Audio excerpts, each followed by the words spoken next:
大家好，我是陈嘴巴。今天到大山里面去玩的时候，发现这里旁边有一棵鱼腥草，这种植物对咳嗽非常好。我们小时候经常咳嗽的话，家里面的人就会去野外摘这种鱼腥草回来，煲水给我们喝，然后第二天咳嗽马上就好了，非常神奇，非常见效。我们一起过来看一下。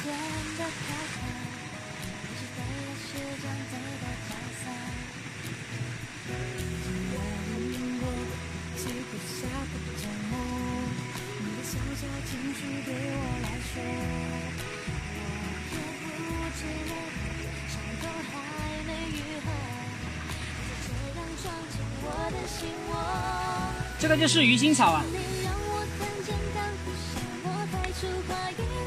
因为它的叶子闻起来的味道是有点腥味的，所以我们这边都叫它鱼腥草。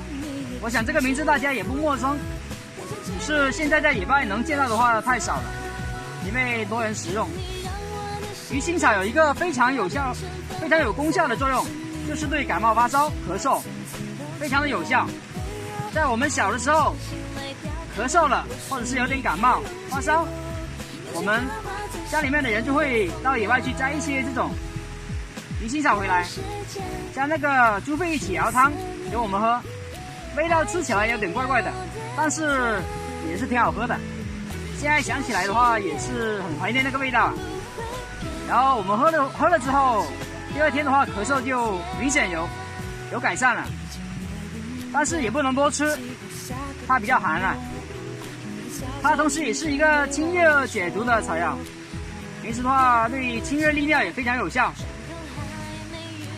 还有它对那个蛇毒、鼠蚁咬伤也是有一定的疗效的。但是是药三分毒啊，也不能随意用药，大家要先了解它的习性，再去用药，针对性的去用药，不能瞎用啊，免得适得其反就不好了。好了，今天我们对鱼腥草的介绍就先到这里了。然后大家有什么觉得我们说的有哪里不对了，请在我们评论下方留言互动一下。感谢大家的收看啊，再见。我们就把这些带回去煮一个猪肺汤，好久没吃了，怀念小时候的味道，再点回去。